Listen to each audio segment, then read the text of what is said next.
Hi everyone! If you are a bookkeeper or a contractor and you are wondering, is QuickBooks Online a good option for you, then you're going to enjoy this video. Hi there, I'm Robin Buckaloo. I'm a certified public accountant and a QuickBooks Online expert, and I help bookkeepers build a better bookkeeping business and master QuickBooks Online. So the short answer, which you can already see on my screen, is yes. I absolutely love using QuickBooks Online with my contractor clients.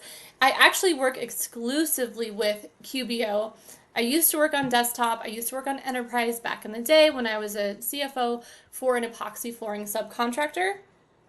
And I will say that even though there are still a few features that are missing from QuickBooks Online, and there's some other reasons too why QuickBooks Online is not always the best option, here's why I do recommend it. So number one, we do have the job costing feature inside of QuickBooks Online. So what does that mean? It means that for every single transaction in QuickBooks Online, we have the option, the ability to assign it to a project. So for example, I'm here in the bank feeds. If I was going to enter this transaction, which obviously I'm not because that's a credit card transaction, but you can see right here, I have this drop down option to choose the project. So the customer, the project. Now, one thing I will say, you want to pay attention and you don't want to accidentally click the customer. If you click the customer instead of the project, it's not going to show up on your project reports. So you'll also want to pay attention to how you name your projects in QuickBooks Online. As you can see right here, when you click the drop down, it only gives you so much room to see the full name. And so this right here, this front yard renovation, that's the name of the project. And then you can see here on the side, it's telling me what client. So project of Amy's Bird. So sometimes we have to get a little creative with how we name things because you can't always see all the information that you want to see. But what's cool, if I click on this project and then I add the transaction in QuickBooks Online, then it's going to show up in my project center and it's going to show up on my project reports. So this allows us to quickly and easily track all revenue and expense transactions for a specific job to that job. Now, something else that's cool that we have inside of QuickBooks Online that we used to only have in some of the desktop versions is the ability to do progress invoicing. So I'm just going to pick a random project here and I'm going to quickly walk you through this. So let me move myself out of the way. We're going to first create an estimate. So in order to do this, we've got the project selected. I am just going to pick a random service here and I'm going to go ahead and save this estimate. Now, once you have the estimate, you also have some options here. So if the client has accepted the estimate, we can change it to accepted. And then once the estimate's been accepted, we have the option to convert to invoice, which is pretty cool.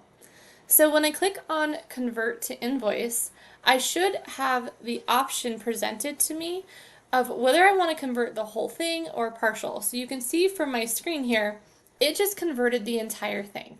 Now, technically I could go here and to make this progress invoicing, I could change the amount and save it. But instead, I want to close out of here and I want to go to our accountant settings and I want to make sure we have the progress invoicing setting turned on in QuickBooks Online. So if we go down here, so under sales, go to progress invoicing, make sure you turn this on or the option won't be there for you. And again, you'll know if you go to create an estimate and it doesn't ask you how much you want to invoice for. All right, so let's just go. And again, QuickBooks is moving everything around, but I'm using my search bar, which is now in the middle, to find my recent transaction here. I'm going to grab this estimate. And I'm going to click on convert to invoice and now it should present us with an option. So we can either convert the total estimate, a percentage, or an amount, or we could do manual entry for each line. Now obviously in my sample there's only one line so that doesn't make sense, but let's do the percentage and maybe I'm going to do 30%. So you can see that it automatically does the math for me and then you can click on create invoice.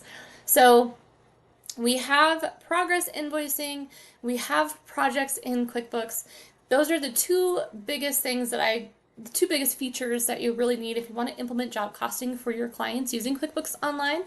The one feature that I still think is missing is the estimates versus actuals report, but we do have a workaround. So if your client wants to basically see their estimates versus actuals in QuickBooks Online and you don't want to upgrade to an advanced subscription, which costs significantly more, then your option in a Plus account is to create a budget. So if you create a client level budget, you can do that. And when we do this, it's a lot more work, right? Because then we have to go and we have to create the budget for every single project. But we can do it by customer. You can pick the specific project that you're doing it for. You can then create this budget, and then that'll give us the option to run a budget versus actual report. And that's going to show us how much did we say we were going to make on this job, how much did we say we were going to spend on this job versus what did we actually do. So if you are, again, if you're wondering about whether or not QuickBooks Online works for your contracting business or it could work for your contractor clients, don't mind all these pop-ups from Intuit, I would say absolutely yes. As of now, I feel like they've added enough of the features that it's really worthwhile. I also would say for most clients, you don't need to go to the advanced subscription. It's substantially more expensive, and for the most part, there's workarounds for everything you need inside of the Plus subscription. But you will need to be on a Plus subscription to have budgets, to have job costing, to have progress invoicing. So you will need a Plus account for that. If you liked this video, if this was helpful for you, I would love it if you'd comment below, give this video a like, subscribe to our YouTube channel, or join our Facebook group, Bookkeep Anywhere. And if you want more tools and resources on job costing, I do have an ultimate guide to job costing, and I've got some other things in the works as well. So if you comment below this video and say, hey, send me that job costing guide, we'll get that over to you. All right. Bye, everyone.